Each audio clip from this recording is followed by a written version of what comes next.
I've been watching in horror some of the things transpiring in the world, and my heart has been hurting. And I've been asking myself, what's the answer here? Because conversation doesn't seem to work. There's like an entrenchment of perspective that seems to be rooted in deep, deep anger and hatred. And so what do we do with that? And my guest today is Laurie Seymour, and she suggests that we focus on unconditional remembrance. It's time to remember who we are. Join us to find out more. Soul Nectar Show, the Soul Nectar Show. You're invited, delighted to discover who you are. Anything is possible if you believe. So join us on this beautiful journey. Soul Nectar Show, Soul Nectar Show. Hello, and welcome to another episode of Soul Nectar Show, that show where we talk about all things essence, where we gather around the campfire and we share our stories of connection to that which is greater than us, to the big mystery beyond the veil, to those synchronistic moments that lead us inexorably to a deeper understanding of who we are and what we came here to do and be. And I'm your host, Carrie Hummingbird. And I love these conversations week after week on the podcast. I'm so grateful to all of you who have joined us over the last almost 400 episodes of Soul Nectar Show. So grateful for your presence, for your love, for your support.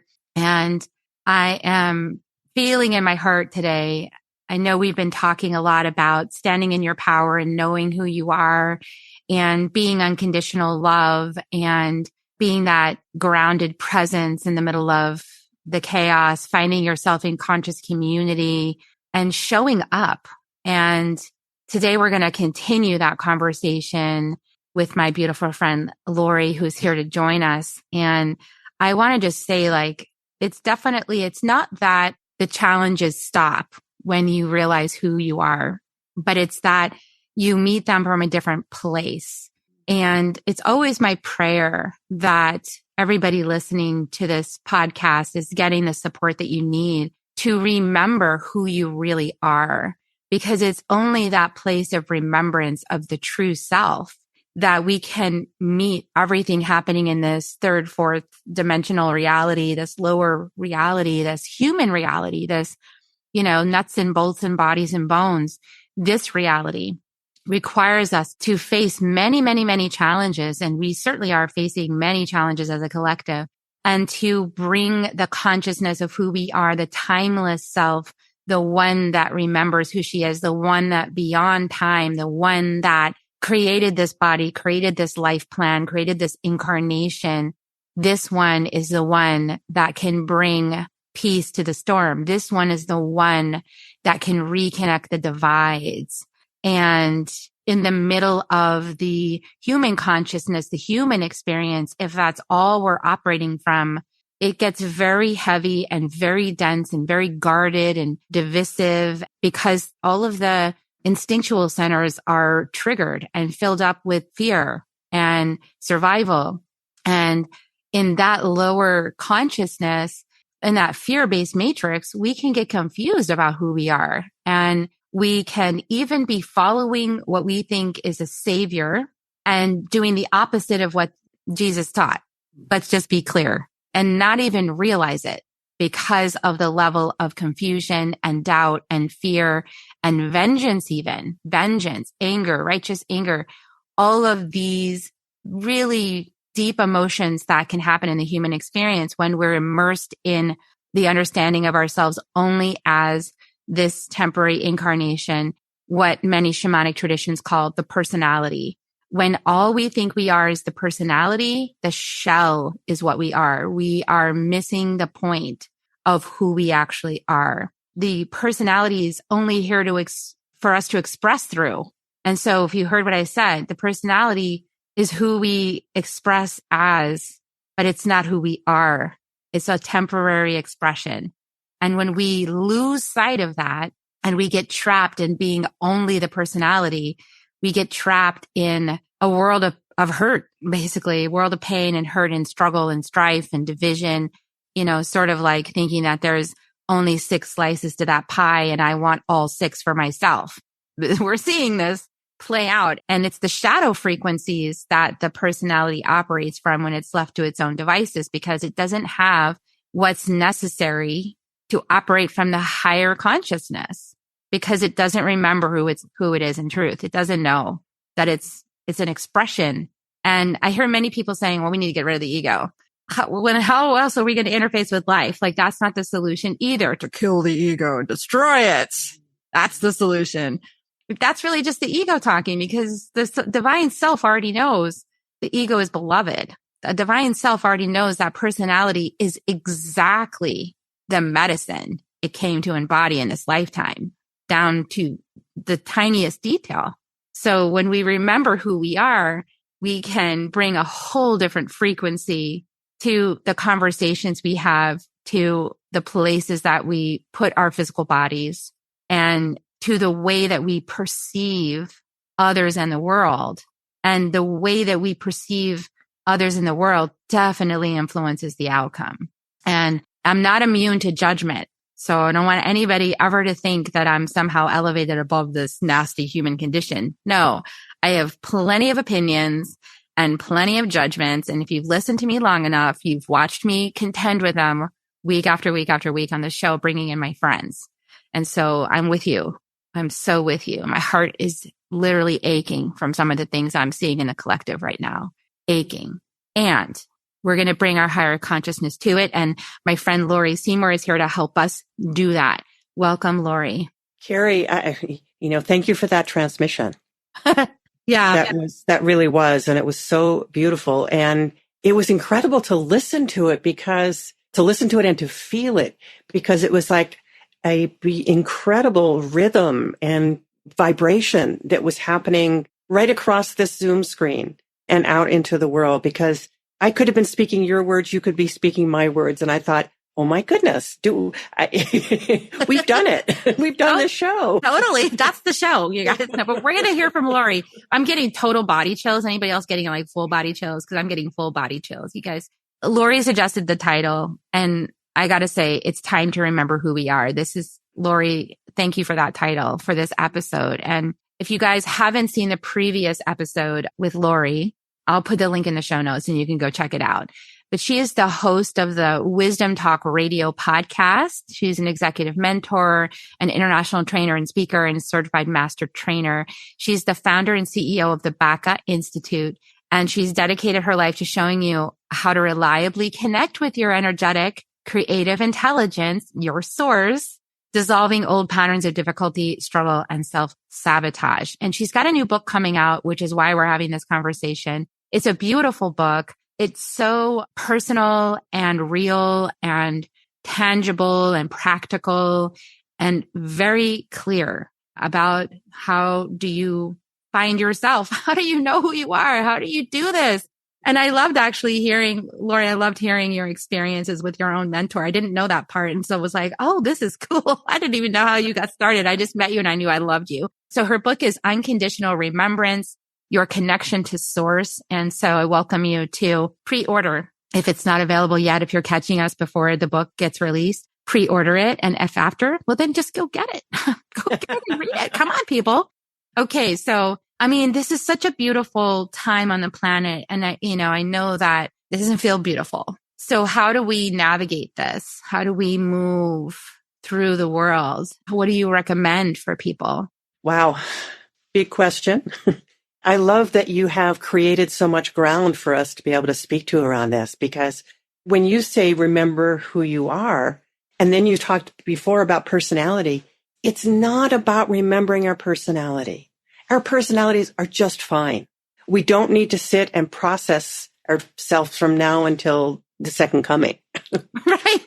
Go back and review every single little wounds. And I mean, for a while it's useful, but then you got to move beyond it. You've got to move beyond it, not as in they didn't exist. It's more about finding a context for, who else would I be if I didn't have those things? How would I be able to show up in this life? How would I be able to teach what I need to teach, or be that bridge builder for whatever it is that I'm needing to build that for without those things?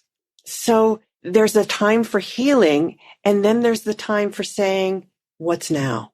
And we can't do that without the experience that we are source, which means we are love. We don't have to remember simply that we are loved, but that we are love. In our essence, in every cell in the body, as we remember, as we come into this place of being who we are, the frequency in the cell rises. It's what happens naturally. And so as that frequency rises, we become more and more conscious. We remember more and more easily. And we start to then be able to use that creative intelligence, which is source, which is us, in the ways that we feel most aligned to do. And for each of us, that's a unique expression because we express through our personality, as you just said.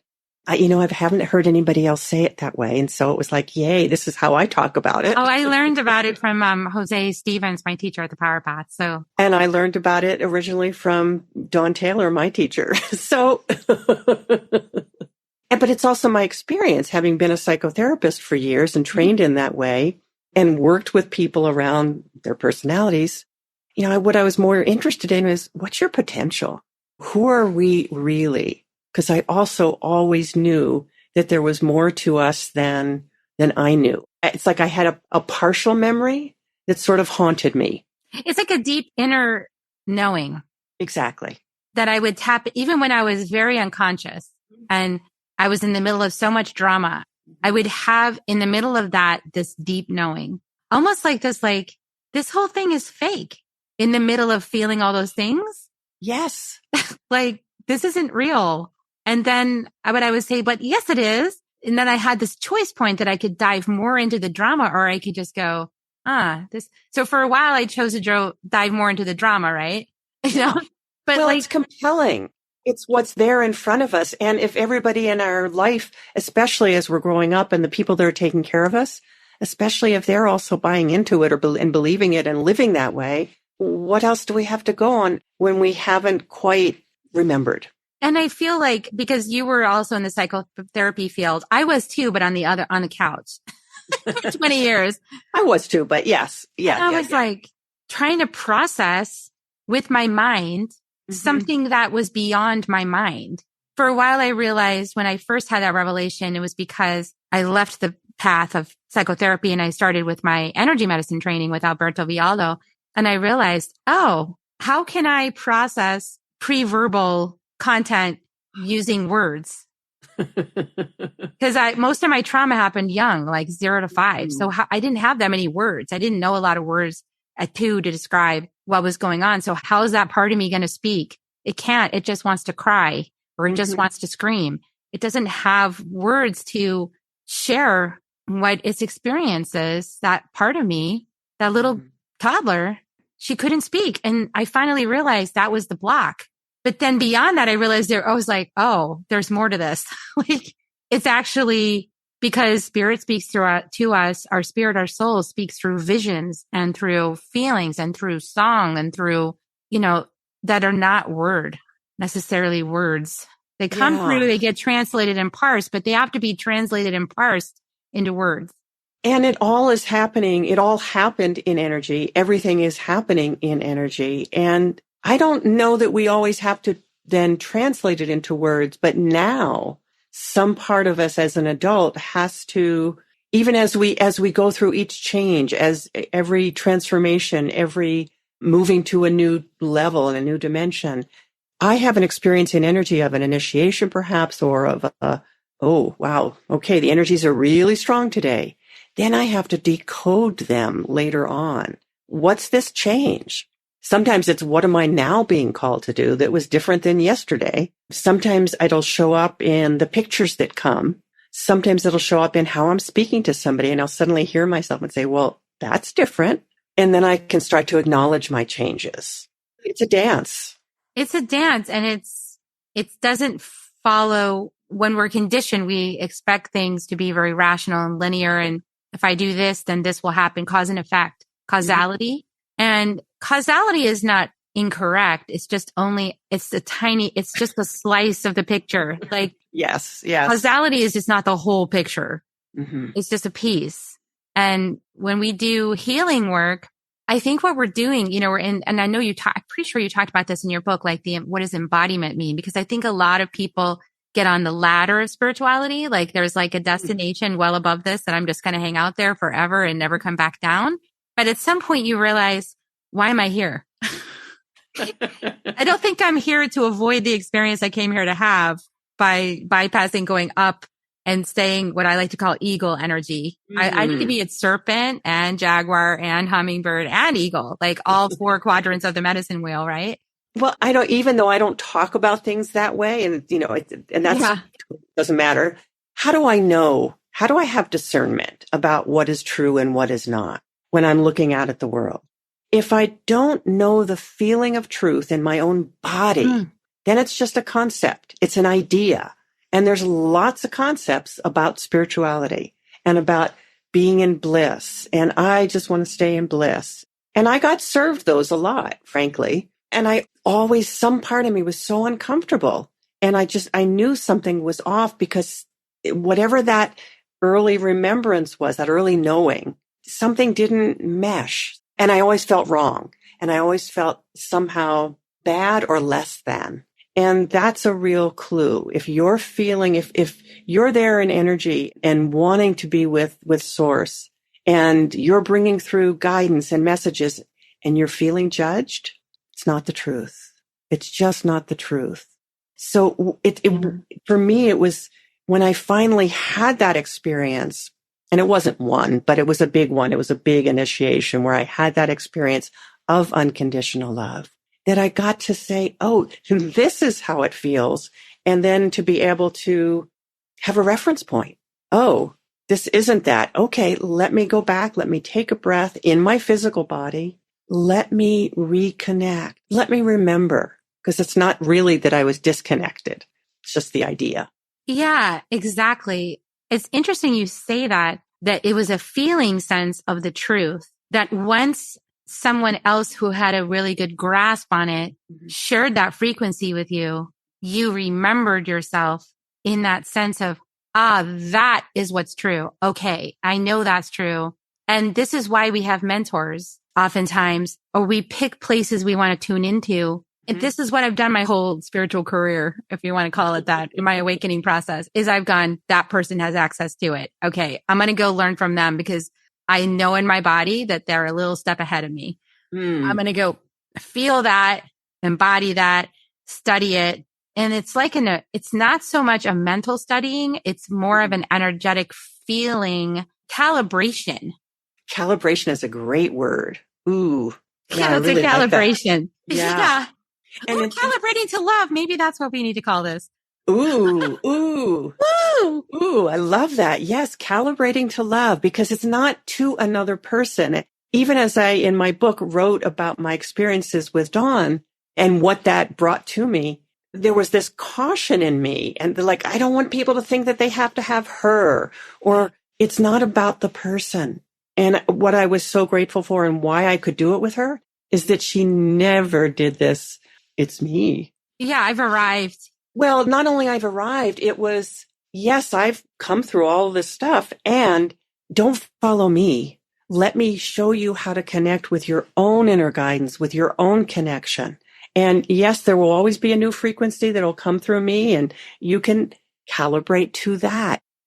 In my work, people receive activations, and then they calibrate to that, not to me. Exactly. And, I'm thinking right now, what's been coming up for me lately too in my field is the Holy Grail. Yes. So when the Knights followed the Holy Grail, they were told, you can never follow a path that anybody else has ever followed. You'll never find the Grail. Mm-hmm. You have to follow your own path in order to find the Grail. Yep. Come on, people. How much clearer does it have to be? And the Grail has been an element and really an archetype that has moved me my entire life.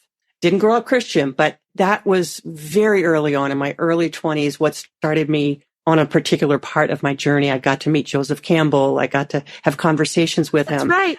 And I took that all out of my book, by the way, that whole preface. Oh, okay. So what? By the way, it was in the book that Laurie studied with Joseph Campbell. Yeah. But I didn't study. No, I didn't study with him, but I did have conversations and I did, go and hear him speak several times because that whole search for self, that holy grail journey was so important to me because of that early place of remembering. And this is what I find so beautiful about my life when I decided to follow that inner voice and my soul sent me visions and of the end of the rope. It was like a gong, like a symbol, like a whole body symbol to me. Mm-hmm. And I was like, oh, that's the end of the rope. Oh, like the thing, this chapter's done. This whole book is done. Oh, I need to go. And my husband at the time was like, what are you talking about? And my friends were like, why are you leaving this marriage? It's perfectly fine. Every marriage has problems. I was like, no, there's something else. I mean, I was miserable. I was having nightmares and all kinds of things going on, right? So I was in this dark shadow part. But that wake up call, that's powerful. And that's a part of the journey. And when you say yes to it, you do make a great departure. There's a lot of pain and suffering and letting go and sadness and regret and all those yummy human experiences. But then the adventure opens up. It's like the lens shifts. Life becomes this amazing adventure, this discovery, this quest for the grail. And when you come to the grail, because one does, it's not like it's an endpoint that's a final endpoint, but one does, then, because I want to bring it back to where you started us from, what happens as you have this great gift, this great realization? Then what do you bring to the world? Then it's, what's my expression of this? How do I share it? How do I share this boon in the traditional search for self, search for the Holy Grail language, the hero's journey? How do we bring this back? And there's so much need. There's so much need in the world. There always has been. And it just feels more acute, maybe because this is our moment. But how do we bring this into our expression in a way that other people get to see the light? Other people, whether you say a word or not, they feel the love. And when they feel the love, then they start to remember. Ooh, and I get chills as I say that, because that is what we're here to do. In a way, nothing more, doesn't have to be fancy. It's to allow people to remember. So I was recently in the last, 6 months, 9 months or so, was told, you need to start traveling. You need to start doing what at that point I was calling living room salons. And, then recently it's like, it's a salon of life. They're gathering us in people's homes so that the people can also be elevated themselves, but bring together their friends, bring together their colleagues in their homes. Not big. This is not me speaking to 2,000 people. It's, let's have 10 people, maybe 15, if it's a bigger home, and receive these frequencies, receive these new energies so that you can remember. And that love just starts building and connecting and expanding. Yeah, it's really sharing. It's sharing a frequency to allow others to calibrate to that frequency. I also was thinking this morning, what came to me to share is that years ago when I was at the Four Winds Life Body training program, Alberto brought in Bruce Lipton, who was talking about how as a microbiologist, the way that he woke up to this is that he started studying a cell and the structure of the cell. And he realized that you couldn't put my cell inside your body unless you took the membrane off. And if you took the membrane off, then the cell could go in your body. But with my membrane, your body would reject it. And so he started looking like what is in the membrane. And he realized that the membrane of everybody's cell is like a TV antenna. It's tuning to a frequency. And that frequency is that person's soul essence. So we're like receptors for our soul's energy, for our own source. And of course, the larger source is love, right? But on an individual basis, it does individuate because we are here to have an individual experience of ourselves as divine and the oneness. So diversity and unity or oneness, right? Exactly. You really can't have one without the other. So, it's not either or. So it's really about, when we say calibrating, it's really about aligning your frequency to your actual frequency, which is your holy grail. And what gets in the way of that, what is distortion or interference, noise. Which is why a lot of this happens tonally, because you'll hear when you're in the process of moving through a layer of distortion, you'll actually have hearing stuff like, like it feels weird, or there's like a loud white noise. And there's some distortion energy coming near you that is distorting your ability to connect with your frequency. And then there's also inner distortions, right? Like when we take on patterns and things that aren't true, that distorts our frequency of love because it's not true. And let me just bring in one little point there too, which is sometimes those sounds actually have to do with the raising of your own frequency, the shifting of your own frequency. They can be distortions, or they can be part of the process of recalibration. Yeah, that one's more like a chime or a bell. Well, I've experienced it like a high-pitched ring or something. Yeah, I think we could probably experience it in many ways. But It feels weird when it's happening, because it's like, your ear will block, or it'll...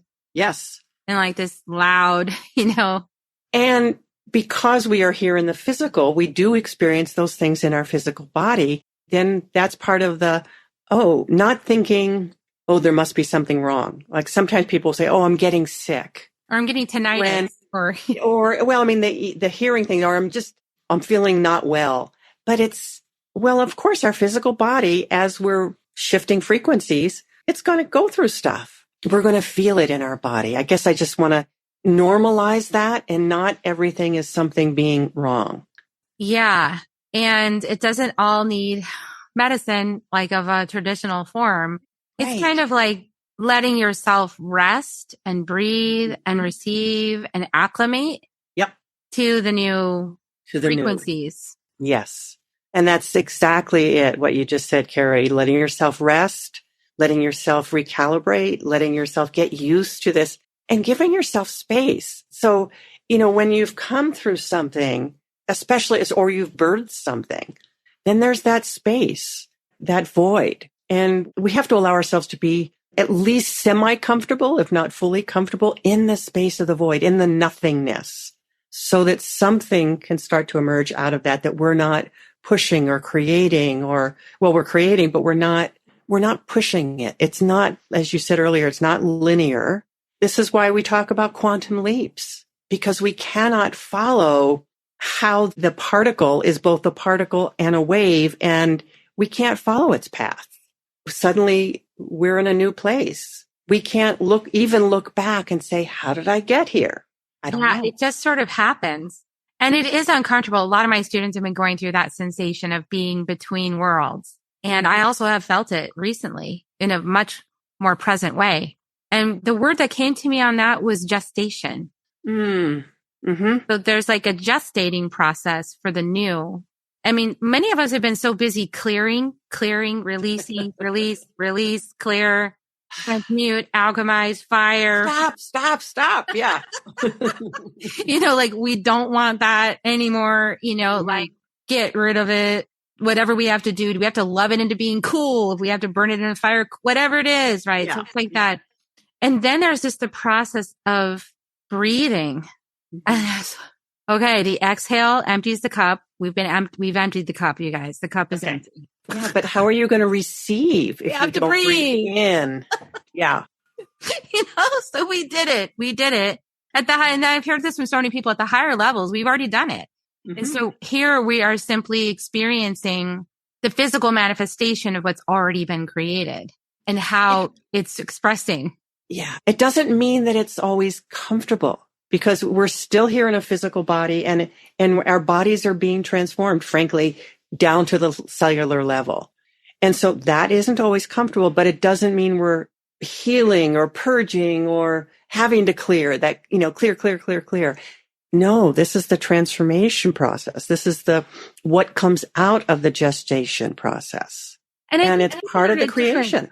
People are slightly different places in this. Absolutely. I wanted to give voice to that. Yeah. Cause if you're at that place where you're hollow, okay, you're a bone. So when you get to that place, when you know, like, okay, I'm hollow, that I did it, then you got to actually breathe. You got to just trust that the new seeds that you planted in all that fertile soil of mud and shit, that you transmuted, they're going to grow. Yeah. They're already growing. And that's how we start to co-create. To me, it's the co-creation of my own expression with that source energy, which isn't really outside of me. I might make a gesture that looks like it is, but it's allowing that to come together to see what it is that's going to be created. And then there's co-creation with someone else. I feel like this whole conversation, Carrie, frankly, is a co-created conversation because each of us are speaking from that place of source. And then, wow, one thing ignites another and creates another and another and another. And yeah, because we're there's nothing more exciting. We're tuning into the same energy. Like we're tuning into source. Mm-hmm. And source would like to move through me for some things to say. And source would then like me to be quiet. And then source would like you to bring up the next piece of that trail. Mm-hmm. And then source would like you to be quiet. And then it was like, oh, I got this. And then this is, and so like we get to, because in our embodiments, we have slightly different medicines. Mm-hmm. Exactly. Based on our journeys. And we're weaving together. I'm getting so many chills. We're weaving together like a tapestry here for everybody listening of like a new way of co-creating and living in harmony with others. And the Zoom is doing weird things. So of course I know the energy is high. Zoom's like, can I keep up with these light beings? Well, probably not. So just relax, Zoom, and we'll take it. We'll take it. But think about that. When people allow that to happen is when those brand new creations take place. It doesn't happen when the gang gets together and, okay, we're going to fix this problem. It's not from here. Mm-mm. It's like a deeper resting. It's like resting deep inside yourself, like sitting down in yourself. Because if you're here like this, in the mental, then you're leaning forward trying to inject, or there's something to the energetics of that. Yes. And it's just more like sitting back and down inside. My experience is that you are connecting then with source through the heart center. And that allows this new creation, and it's coming up. It's including the mental. It doesn't leave it out. It's a fully co-created experience. And what if the people in the boardroom each had their own connection? And they do, but they remembered it and were coming from that place. And then whatever is needing to be created, whatever is needing to be quote unquote fixed, it comes from a very different place than it usually does. Exactly. And I do believe that there's a decent size of the population that can move into this way of being. Yes. And there's another part of the population that would be challenged at this point too. But yeah. And it's all learning. It's all frequency. Right. And so the more of us that are holding this frequency, it does sort of do the work for us. I guess I say that because on my own journey, it was laborious. I mean, it really was laborious to forge this path, and to the place where now it's just like we've been talking about. It's a resting in and a sharing and an opening. And a lot of that, even as I say, it was laborious. It was super laborious before my first teacher. And then it started getting so much easier. And it was like my first teacher said, after 3 years, he saw me. He's like, it's like we took a snowball at the top of the Himalayas and we just sent you rolling down the hill.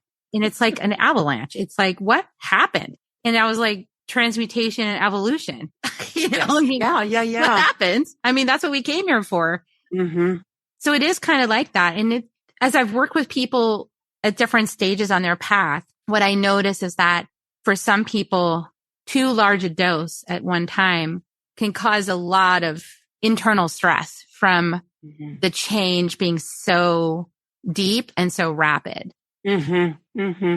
And so it is important to find your place where you're with somebody a few steps ahead so that it's more easy to integrate the frequencies that are coming in. Mm-hmm. And having a supportive community also helps you remember, because we remember and then we forget. We forget because we get tuned into, what am I going to make for dinner? And oh my God, I got to pick up the kids. And for me, I just, racked up my knee and okay, it just takes a breath to remember, but having a community to help remind you, to help hold that is a really incredibly beautiful thing. Yeah. And conscious community, we talked about that with Teresa just not that long ago. And she created conscious community for all of us in all those years ago.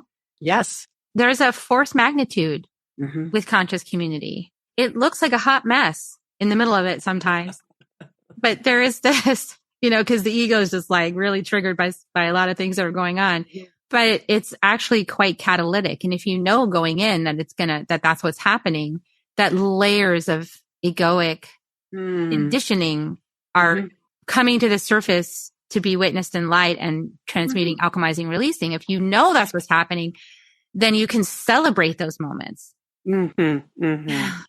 And you don't have to be so fearful of it. And so that's kind of like a good advice, I guess, for today's climate, right?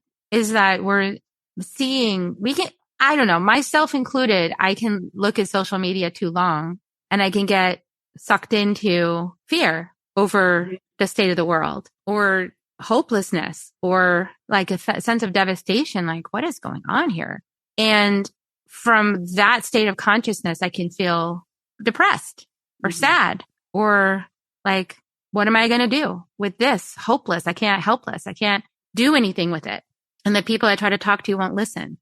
And I hear people saying this to me. And so I feel like this is the answer. It's the focusing on resonating the energy of love, being that presence, allowing yourself to be refined, your tuning fork, right, to source so that the signal can be more clear and it'll make you feel better, which is a bonus. And it'll resonate that frequency in the world, which will support this awakening process.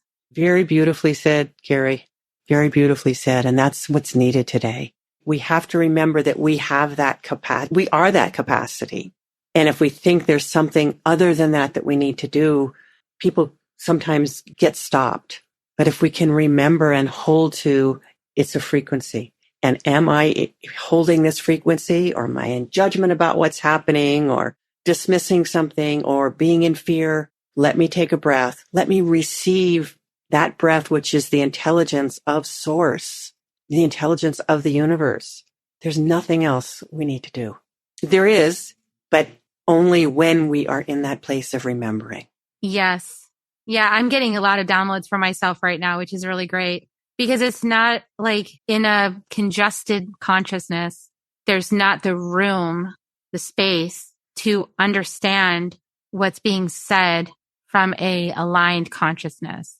So it's not that they don't want to hear it.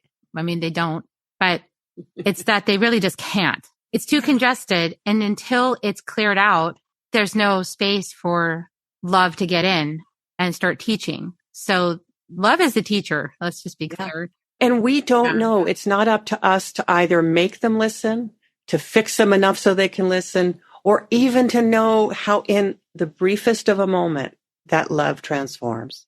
We are not directing it. We are not in charge of it. Yeah. And it's really just that listening to get it clear and aligned within yourself and to listen for your aligned action for today. To listen for your aligned action for today. I'm not sure whose show this is, Carrie, mine or yours, or I mean, it's a co-creation. It is. It really is. And I just want to acknowledge that in such a deep and a profound and appreciative way. It's pretty extraordinary. Thank you. Yeah, I love this with you, Laurie. The combination of our energies and our energetic fields and our consciousness is like creating this massive opening of downloads, streams of consciousness coming in, messages, guidance. And I'm just feeling like this is the coolest thing ever. I'm going to go back to listen to this, and because there's things I need to hear and there's things I need to write down. And I'm thinking, okay, this is why the book is not out yet, is because there keeps being more that comes in. Yeah, exactly. Yesterday I was writing about co-creation in business, and there was a whole lot more that I needed to write about. So it's like, okay, today there's something new. And it's a journey, and you're on the journey, and it's not really about the destination of publishing the book. It's about the evolution of Laurie. It is. Through, and then everybody gets the benefit. I know that the energies will say you're complete. Yeah, and then you'll have then the publishing will happen. A day. Everything's in place for that. Usually there'll be some tight deadline, like, okay, now put it out, or something. Finished. I've been given dates, and I have a date, and that we'll see. Yeah, we'll see if it stays that. Time is fluid right now. It's quite fluid. Mm-hmm. Everything is. So what do you recommend? I mean, what last, is there anything coming through you to sort of conclude this transmission? I'd like to invite everybody who's listening to take a breath, a full deep breath, seeing the breath as light, and it comes into your heart center, into the center of your chest, and expands and expands and expands, filling front to back and side to side. And know that this light fills you, and every moment of remembrance is just a breath away. That's beautiful. Thank you for doing this, Carrie. Thank you for inviting me on. It's been lovely. Really something very, very special. And I just know that it's in service to a lot of people. And we don't even know how many or where the ripples go. And we don't know. We can just trust that this is one of those aligned actions. This is a contribution right here. Mm-hmm. This is a contribution. And if you want to go join a protest, you can. It's up to you. Both hands, whatever you want. Bake a cake and deliver it to your neighbor just because. Make a new connection and share your love. Mm-hmm. Let it spread. Beautiful. I love this. Such a beautiful. So, I guess we're going to point you guys towards the landing page. And so if the book's not out yet, then you'll just pre-order it. And otherwise you'll go up and buy it if it's out. So Unconditional Remembrance, Your Connection to Source, Laurie Seymour. So it's an honor to have you here. I love this time together. I just kind of want to do this more often. And have you back on. We'll do it again. All right, everybody, we love you. Thank you so much for tuning in. Share this broadcast with anybody that you feel would benefit from it, its messages and its energies, and with non-attachment, sharing it. And if they say yes, and great, then awesome. And if they say no, don't take it personally. And we'll see you next time on Soul Nectar Show. We're going to give kisses. Would you like to join me to give everyone kisses? Oh, here come your kisses, everybody. Thanks for staying to the end. Okay, here they come. Yay. And we'll see you next time. Have a great week, everybody. Bye for now. If you found even one gold nugget in this episode of Soul Nectar Show, will you do us a favor? Will you subscribe, like, and share this episode? Maybe even write a comment and let us know what you thought about it. We really, really want to engage with you at a much deeper level. Let's be part of community together. Have a great week, everyone. Bye for now. To dive in deeper to nourishing conversation, visit soulnectar.show. Soul Nectar Show. Awaken the Show. Take a sip from the drip of nectar, from the source of who you are.